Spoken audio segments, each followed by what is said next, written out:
کہ خسرو اور کیقباد بڑے بڑے یہ کیانی کہلاتے ہیں. یہ کیان جو ہے یہ بڑی عظیم ایک یوں سمجھیے کہ خاندان تھا بادشاہوں کا، لیکن یہ کہ وہ پوری سلطنت کسریٰ ختم ہو گئی. کیوں؟ اس نے حضور کے نامہ مبارک کو چاک کیا تھا، اور حضور نے فرما دیا تھا صلی اللہ علیہ وسلم خسرو نے میرا خط نہیں چاک کیا، اپنی سلطنت چاک کیا. اور واقعتاً سلطنت کسریٰ جو ہے ختم ہو گئی، نام و نشان ختم ہو گئی. دوسری طرف سلطنت روما تھی عیسائیوں کے ساتھ، کیونکہ وہ تھی کرسچین. عیسائیوں کے ساتھ حضور کے زمانے میں کوئی براہ راست تصادم نہیں ہوا تھا. سارا تصادم ہوا تھا یا مشرکین عرب سے اور یا یہودیوں سے. عیسائی جو ہے عربین پیننسولا میں تھے ہی نہیں، یمن کے علاقے میں کچھ تھے لیکن ان کی کوئی حیثیت نہیں تھی، لہذا کوئی کنفرنٹیشن نہیں ہوئی. دوسرے عیسائیوں میں ابھی اہل علم موجود تھے. جیسے آپ کو معلوم ہے نجاشی بادشاہ کیسے ایمان لے آیا. اس نے حضرت عیسیٰ کے بارے میں پوچھا، حضرت جعفر طیار رضی اللہ تعالیٰ عنہ نے سورہ مریم کی آیات پڑھ کر سنائی، اور اس نے کہا بے نہیں جو ان آیات میں تم نے پڑھا ہے، عیسیٰ کی حقیقت اس سے تن کے برابر بھی زیادہ نہیں ہے. اسی طرح ہرقل نے جب اس کو حضور کا نامہ مبارک پہنچا، اس نے جو بھی پیغامبر آئے تھے ایلچی، ان کا اکرام کیا، احترام کیا. وہ عالم تھا، جان گیا کہ یہ نبی آخر زمان ہے. چاہتا تھا کہ میں ایمان لے آؤں بشرطے کہ میرے سارے درباری سپہ سالار بھی ایمان لے آئیں. جیسے کہ سن 300 عیسوی میں پوری رومن امپائر نے عیسائیت اختیار کی تھی، اس سے پہلے وہ بت پرست تھے. 300 عیسوی میں سلطنت روما کا جو ایمپرر تھا وہ ایمان لے آیا حضرت عیسیٰ پر. اس وقت ظاہر بات ہے اسلام حضرت عیسیٰ کا دین تھا، حضور تو ابھی آئے نہیں، حضور کے آنے میں تو ابھی 300 برس سے باقی ہے. وہ عیسائی ہو گیا، پوری مملکت عیسائی ہو گئی، تو وہ نظام جو تھا حکومت کا برقرار رہا، انٹیکٹ رہا. ہرقل یہ چاہتا تھا کہ اسی طرح میری پوری سلطنت ایمان لے آئے تو میری حکومت برقرار رہے، لیکن یہ کہ اس کے جو درباری تھے اور اس کے بڑے بڑے جو سپہ سالار اور جرنیل تھے انہوں نے ریجیکٹ کر دیا، اور یہ بادشاہت کی بیڑی اس کے پاؤں میں پڑی رہ گئی. ایمان تو نہیں لایا لیکن پہچان گیا تھا حضور کو صلی اللہ علیہ وسلم. اور اس سلطنت روما سے پھر آپ کو معلوم ہونا چاہیے کہ مسلمانوں نے اس کی 3 ٹانگوں میں سے 2 ٹانگیں توڑ دی. پورے شمالی افریقہ سے نکال باہر کیا، پورے مغربی ایشیا سے، یہ شام اور ترکی کا علاقہ اناطولیہ نکال دیا، اور اس کی سلطنت محدود رہ گئی یورپ کے اندر. تو یہ عظیم کام ہوئے ہیں حضرت عمر رضی اللہ تعالیٰ عنہ کے عہد. اب سوچئے اس عظیم ریولوشن کا بھی کوئی کاؤنٹر ریولوشن ہونا چاہیے تھا کہ نہیں. ایرانی بڑے زبردست نیشنلسٹ لوگ تھے، نسل پرست، اپنی نسل پر فخر کرنے والے. ہماری روایات عظیم ہیں، ہم کہ خسرو کے وارث ہیں. اور آپ کو معلوم ہے کہ آخری جو بادشاہ تھا رضا شاہ پہلوی، وہ چاہتا تھا کہ خسرو کے دور کی عظمت اور سطوت کو دوبارہ لے آئے. 2500 سالہ جشن اس نے منایا تھا. وہ چاہتا تھا وہی شان میری ہو جائے جو کہ خسرو کی تھی. یہ جو ان کے اندر نیشنلزم تھا، جب ان کی سلطنت کے پرچے اڑ گئے حضرت عمر رضی اللہ تعالیٰ عنہ کے ہاتھوں، تو ان کے دلوں میں حضرت عمر کی دشمنی، وہ خون کے پیاسے ہو گئے عمر کے رضی اللہ تعالیٰ عنہ. میں یہاں آپ کو ذرا ایک حوالہ دے دوں. فردوسی نے جو شاہ نامہ لکھا، حالانکہ وہ مسلمان تھے لیکن چونکہ پرانے ایرانی ذہن کی عکاسی کر رہے تھے، تو انہوں نے جب کہ عرب فوجیں آئی ہیں تو اس نے ایران کا جو اپنے اوپر فخر تھا اس کی ترجمانی کرتے ہوئے لکھا ہے، زشیر شتر خوردن و سوسمار عرب را بجائیس آیت قرار کہ تخت کیارا کن دارزو تفو برتو ہے ترک کردہ تفو. یہ عرب اونٹنیوں کا دودھ پینے والے، گوہ کھانے والے. یہ گوہ ایک بڑی سی چھپکلی کا جیسا جانور ہوتا ہے جو صحرا کے اندر ہوتا ہے، اور وہ اپنا ایک گھر بنا کر رہتا ہے، اسے کھاتے تھے. تو یہ گوہ کھانے والے، اونٹنیوں کا دودھ پینے والے عرب، آج ان کی یہ جرت، یہ جسارت، یہ ہمت کہ تخت کیارا کنندار ہوں، کہ وہ آج آرزو کر رہے ہیں کہ کئے سلطنت کئے کا تخت جو ہے وہ ہمیں مل جائے.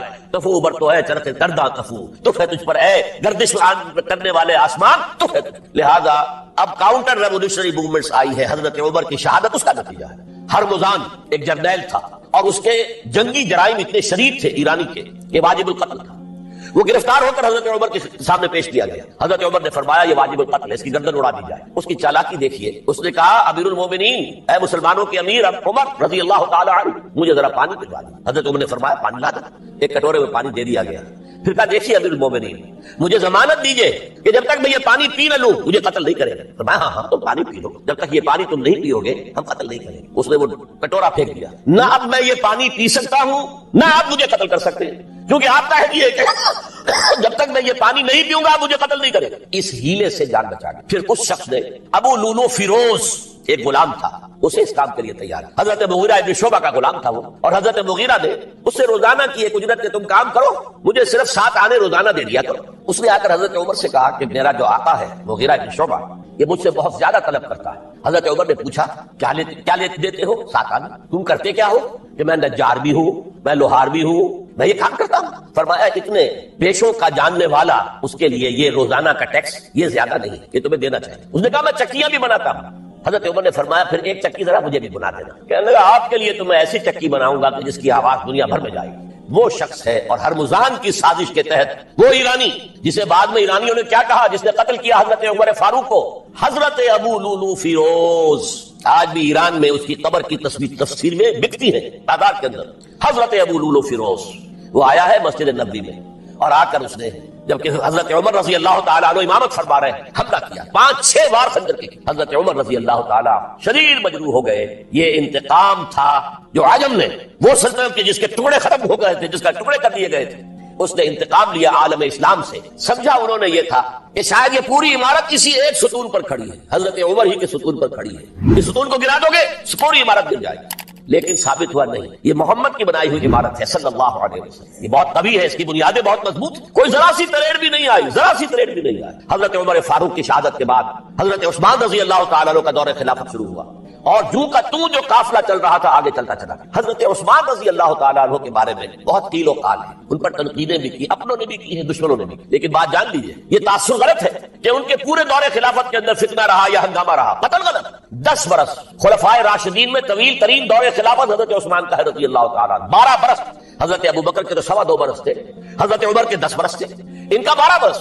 اور 12 میں سے 10 سال ایسے تھے بعین ہی جیسے حضرت عمر کے 10 سال. امن و امان ہے، سکون ہے، چین ہے، اور قافلہ اسلام بڑھ رہا ہے، فتوحات کا دائرہ بڑھتا چلا جا رہا ہے، فتوحات سیلاب کے مانند آگے بڑھ رہی ہے. تھمتا نہ تھا کسی سے سیل رواں ہمارا یہ سیل رواں کوئی روکنے والی کوئی طاقت دنیا میں رہی نہیں تھی. کسرا ختم، سلطنت ایران ختم، اور دوسری سپر پاور سلطنت روما، اس کی 3 میں سے 2 ٹانگیں توڑ دی گئی، 1 رہ گئی. اب کون تھا؟ خارج میں کوئی طاقت نہیں تھی جو اسلام کے اس سیلاب کو اور پوری نوع انسانی پر اتمام حجت اور اللہ کے دین کو پہنچانے کے راستے میں رکاوٹ بن سکے. اب ایک فتنہ اٹھا. دیکھیے حضور کی کنفنٹریشن 3 مذاہب سے ہوئی تھی. ایک مذہب مشرکین کا، شرک کا قلع کما کر دیا گیا جزیرہ نما عرب سے، ختم. انہوں نے کاؤنٹر ریولوشنری موومنٹس اٹھائیں حضرت ابوبکر کے زمانے میں، ان کو کرش کر دیا حضرت ابوبکر صدیق رضی اللہ تعالیٰ عنہ. چاہے ہزاروں صحابہ شہید ہوئے. اس کے بعد دوسری طاقت کون سی تھی؟ مذہبی یہودی. یہود کے 3 قبیلے مدینے میں آباد تھے، بنو قینقاع، بنو قریظہ، بنو نذیر. 2 کو مدینے سے نکال دیا گیا ان کی بدعہدی کی وجہ سے، حالانکہ حضور نے مدینہ تشریف لاتے ہی ان سے معاہدے کر دیے تھے. ان کا میثاق مدینہ یہ در حقیقت ایک پیکٹ تھا، جوائنٹ ڈیفنس آف مدینہ تھا. مدینے پر اگر کوئی حملہ کرے گا، اور ظاہر بات ہے یہ ایک امکان تھا کہ مکے والے آ کر حملہ کریں، مشرکین مکہ، لیکن مدینے کا ہم تحفظ کریں گے مل کر مسلمان اور یہودی. لیکن انہوں نے ہر موقع پر وعدہ خلافی. پہلے بنو قینقاع نکالے گئے، پھر بنو نذیر نکالے گئے. غزوہ احزاب کے موقع پر بدترین جو ہے بدعہدی بنو قریظہ نے، اور ان کو بڑی سخت سزا دی گئی، کیونکہ انہوں نے خود کہا تھا کہ ہمارا فیصلہ سعد ابن معاذ رضی اللہ تعالی عنہ جو فیصلہ کر دیں گے وہ ہمارے حلیف ہے، جو فیصلہ کر دیں گے ہمیں قبول ہوگا. اور حضرت سعد نے تورات کے حکم کے مطابق فیصلہ کیا کہ ان کے جتنے جوان ہیں وہ قتل کر دیے جائیں. بڑی سخت سزا تھی کہ جو دی گئی ہے، اس میں کوئی شک نہیں. پھر ان کا اڈا تھا بہت بڑا خیبر میں، وہ نکال دیا گیا، وہاں سے انہیں نکالا گیا، اس کے اوپر مسلمانوں نے قبضہ کیا. جیسا کہ میں نے عرض کیا عیسائیوں سے کوئی کنفرنٹیشن نہیں ہوئی تھی، لیکن ان 2 کے ساتھ ایک مشرکین عرب کا خاتمہ ہوا اور ایک جزیرہ نما عرب سے یہودیوں کا خاتمہ ہوا. لہذا ان کے اندر جلن تھی، انتقام کی آگ تھی. سب سے بڑا تو حسد تھا کہ 2000 سال سے نبوت اور رسالت ہمارے پاس تھی، موسیٰ سے لے کر عیسیٰ تک علیہ الصلوۃ والسلام. 1400 برس ہماری تاریخ کے وہ ہے کہ کوئی ایک لمحہ بھی نہیں تھا کہ کوئی نبی موجود نہ ہو. نوٹ کیجیے اس بات. حضرت موسیٰ 1400 قبل مسیح میں اور حضرت عیسیٰ سن عیسوی کا آغاز، ان 1400 سالوں میں مسلسل نبوت بنی اسرائیل میں رہی. یہ حدیث ہے بخاری شریف کی، کانت بنو اسرائیل تسوسہم الانبیاء. بنی اسرائیل کی حکومت، ریاست، سیاست کا کام انبیاء کرتے تھے. اذا ہلاک نبی خلفہ نبی، جب بھی نبی کا انتقال ہوتا تھا ان کا خلیفہ دوسرا نبی ہوتا تھا. یہ چین ٹوٹی نہیں. 1400 برس آپ کو معلوم ہے حضرت داؤد بادشاہ بھی ہے، خلیفہ بھی ہے، نبی بھی ہے. ان کے بیٹے حضرت سلیمان بادشاہ بھی ہے، نبی بھی ہے، خلیفہ بھی ہے. اسی طریقے سے یہ سلسلہ چلتا رہا. تورات انہیں دی گئی، انجیل انہیں دی گئی، زبور انہیں دی گئی، بے شمار صحیفے اور دوسرے چھوٹے نبیوں کو دیے گئے. لیکن پھر اللہ تعالیٰ نے نبی آخر الزماں کی حیثیت سے محمد الرسول اللہ کو چن لیا، جو اسرائیلی نہیں تھے، جو اسماعیلی تھے. حضرت ابراہیم کے بڑے صاحبزادے حضرت اسماعیل علیہ السلام کی اولاد میں سے. اس پر انہیں سخت رنج، حالانکہ وہ پہچانتے تھے حضور کو، ان کی کتابوں میں جو نشانیاں لکھی تھی وہ پوری حضور پر جو ہے متفق ہو رہی تھی. قرآن کہتا ہے یعرفونہ کما یعرفون ابناءہم، وہ ایسے پہچانتے ہیں محمد کو صلی اللہ علیہ وسلم جیسے کہ اپنے بیٹوں کو پہچانا. لیکن انہوں نے نہیں مانا. بدترین دشمن، حسد کی آگ میں جلنے والے، اور آج تک وہی معاملہ ہے. ان کی نیچر تبدیل نہیں ہوئی ہے. اب جو کچھ قیامت صغریٰ آنے والی ہے مڈل ایسٹ میں، عراق پر حملے کے بعد جو کچھ ہوگا، اس سب کی سازش کس نے کی؟ یہود، یہ ساری اسرائیلی سازش۔ بہرحال یہ علیحدہ بات ہو جائے گی۔ اب انتقام یہودیوں کا آیا۔ یہودیوں کو یہ معلوم تھا ہم تعداد میں اتنے کم ہیں اور ڈسپرسڈ ہیں۔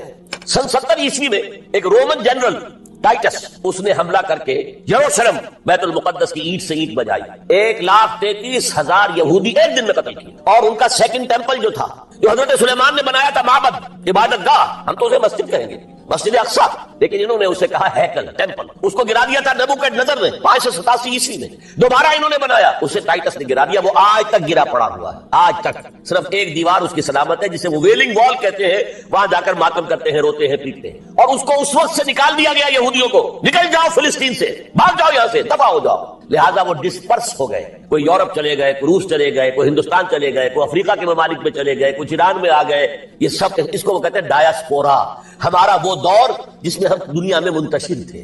جب پوری دنیا میں منتشر تھے تو ظاہر بات ہے کسی فوجی مہم کے ذریعے سے مسلمانوں سے انتقام لینا ممکن نہیں، لیکن انتقام لیا ایک ایسی سازش کے ذریعے سے، ایک ایسا فتنۃ الکبریٰ جو ہے برپا کیا ہے، جس کا کہ میں ابھی آپ سے اندازہ کرتا ہوں، جس کے نتیجے میں حضرت عثمان رضی اللہ تعالیٰ عنہ شہید ہوئے۔ اس کو یوں سمجھیے کہ حضور کے دور میں جن لوگوں نے شہادتیں پیش کی، انہوں نے اسلام کو قائم کرنے کے لیے شہادتیں دی۔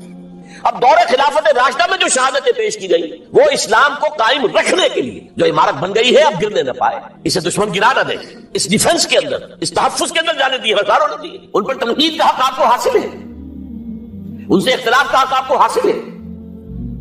وہ حاکم مطلق نہیں ہے، وہ عامل نہیں ہے۔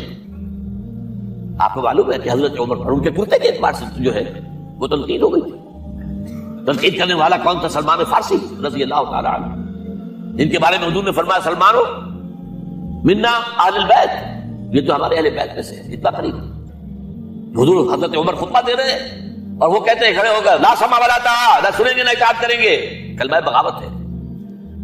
تو کوئی ناگواری کا احساس نہیں، مجمع عام میں بات ہو رہی ہے۔ کیوں کیا بات ہے؟ یہ جو کرتا آپ نے پہنا ہے یہ ان یمنی چادروں سے بنا ہے جو مال غنیمت میں آئی تھی، اور جتنی کا ٹکڑا جو ہے ہر مسلمان کو ملا، سے کرتا نہیں بنتا، اور آپ ہے بھی طویل القامت، آپ کا کرتا کیسے بن گیا؟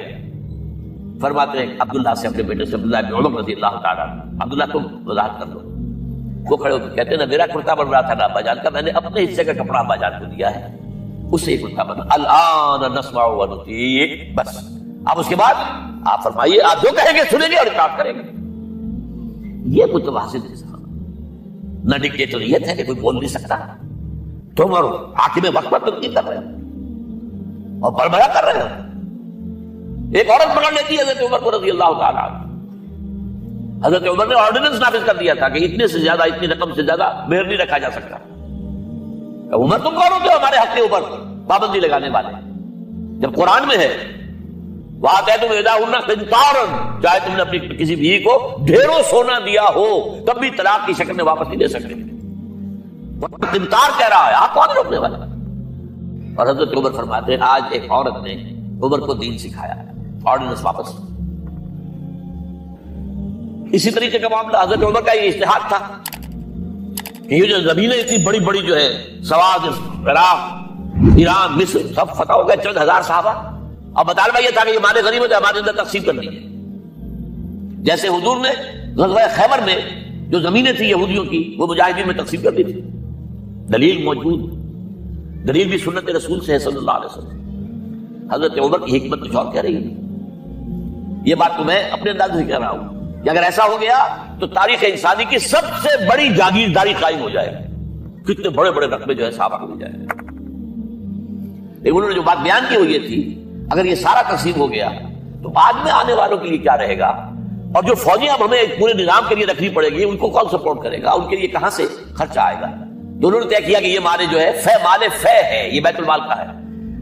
جو مال غنیمت ہے وہ صرف وہ ہوگا جو عین محاذ پر حاصل ہوا ہے، ہتھیار ہیں یا بھیڑیں بکریاں ہیں یا اور جانور ہیں، یا وہاں پر جو پکڑے جائیں گے قیدی وہ غلام ہوں گے، وہاں پر اگر عورتیں ہوں گی پکڑی جائیں گی، خریدیں ہوں گی۔ یہ نہیں کہ پورے ملک جو ہے وہ غلام بنا دیے جائیں اور پورے ملک کی جو زمینیں تقسیم کر دی جائیں۔ بعض صحابہ کھڑے ہو گئے نہیں۔ اب حضرت عمر نے ٹریبونل قائم کیا، 5 صحابہ اوس میں سے 5 خزرج میں سے بیٹھ جائیے، وہاں اپنا بھی وہ پیش کیا نقطہ نظر، باقی انہوں نے بھی کیا۔ وہ ٹریبونل نے فیصلہ کیا کہ عمر کی رائے صحیح رضی اللہ تعالیٰ۔ یہ نظام سید القوم خادمہم، یہ اگر کوئی کہتا، اگر یہ مثالیں نہ ہوتی تو کہتے کیا تمہارا دماغ خراب ہوا ہے، یہ شاعری تو تم نے اچھی کر دی ہے، سید القوم خاتم کبھی ہوا ہے؟ لیکن عمر نے بڑھ کے دکھایا. رات کے گشت پر ہے اور ایک عورت کے کرانے کی آواز آئی ہے. معلوم ہوا کہ درد ذہن میں مبتلا ہے, کوئی اس کو اٹینڈ کرنے والی کوئی خاتون نہیں ہے. گھر سے گئے ہیں, فرسٹ لیڈی اپنی اہلیہ کو لے کر آئے ہیں, انہوں نے اٹینڈ کیا ہے. اور اس کے بعد بچہ ہو گیا تو اندر سے ان کی اہلیہ کا امیر المومنین مبارک کو بیٹا ہوا. ایک اور دفعہ اسی طریقے سے گشت پر تھے, ایک گھر میں سے بچوں کے رونے کی آواز آئی. معلوم کیا کہ خاتون اور بچے ہیں, کھانے کو کچھ ہے نہیں. اس خاتون نے کہا میں نے یہ آگ کے اوپر جو ہے ہانڈی رکھی, اس میں پانی ہے اور بچوں کو میں بہلا رہی ہوں کہ کچھ پک رہا ہے, ٹھہرو ذرا صبر کر لو, اسی طرح سو جائیں گے بھوکے. کام گیا گئے بیت المال سے اور بوری گندم کی لے کر اپنے کندھے پر, اپنے غلام سے کہا میرے کندھے پر رکھو. میں لے چلتا ہوں حضور. نہیں, قیامت کے دن تم میرا بوجھ نہیں اٹھا سکو گے. اور وہ اپنے کندھے پر لاد کر لائے ہیں اور وہاں کھانا تیار کروایا, بچوں کو کھلایا. یہ نظام, یہ ہے رحمت للعالمین کا مظہر. یہ جان لیجئے سیرت محمدی صلی اللہ علیہ وسلم کے جب آپ مطالعہ کرتے ہیں کہ وہ سارا انقلابی جدوجہد کا دور ہے, اس میں ابھی نظام کی جو خوبیاں ہیں وہ پورے طور پر سامنے نہیں آئی تھی. ابو بکر صدیق رضی اللہ تعالیٰ عنہ کا دور خلافت جو ہے وہ بھی کاؤنٹر ریولوشنری موومنٹس کو ختم کرنے میں صرف ہو گیا ہے, جسے انگریزی میں کہتے ہیں للی ان بلوم. نظام اسلام, اسلام کا نظام عدل اجتماعی جو ہے ایک کھلے ہوئے پھول کی طرح نظر آئے گا حضرت عمر رضی اللہ تعالیٰ عنہ کے دور خلافت. مساوات کا اندازہ آپ کر سکتے کوئی؟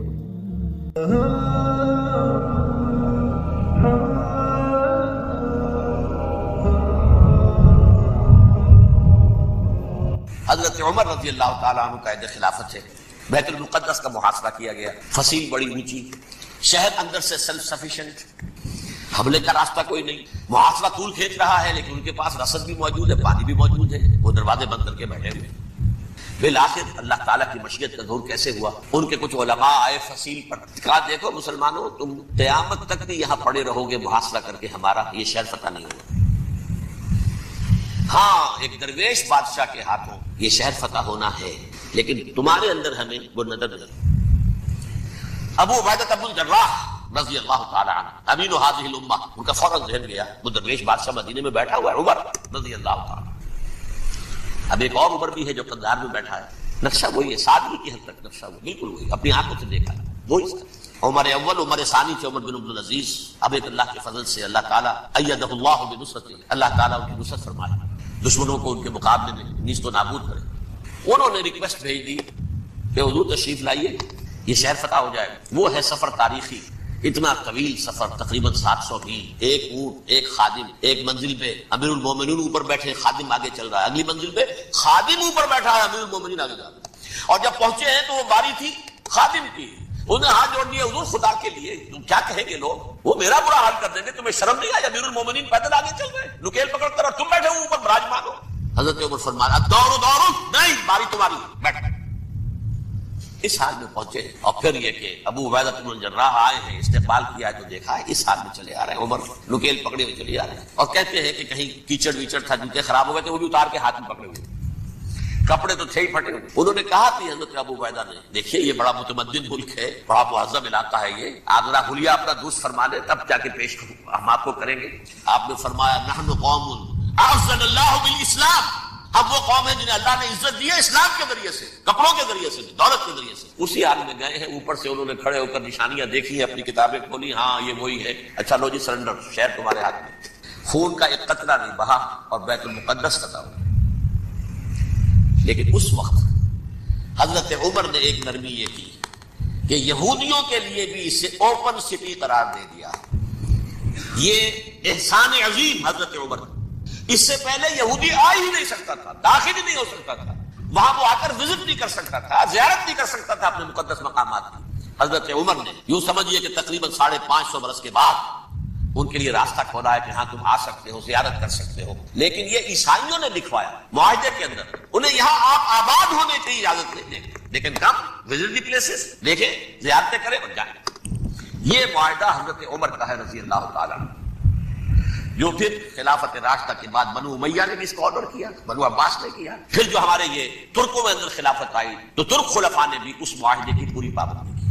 فلسطین میں آ سکتے ہیں یہودی, صرف زائرین کی حیثیت سے, وہاں آباد نہیں ہو سکتے. اب آئیے اگلا دور آیا حضرت عثمان کا دور خلافت.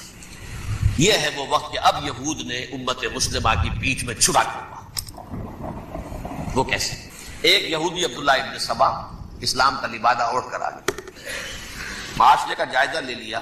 ان میں بنو ہاشم اور بنو امیہ میں جو پرانی کشاکش تھی اس کے کچھ نہ کچھ جراثیم باقی ہیں. اگر ان کو ذرا بھڑکا دے تو مسلمانوں میں انتشار پیدا ہو جائے.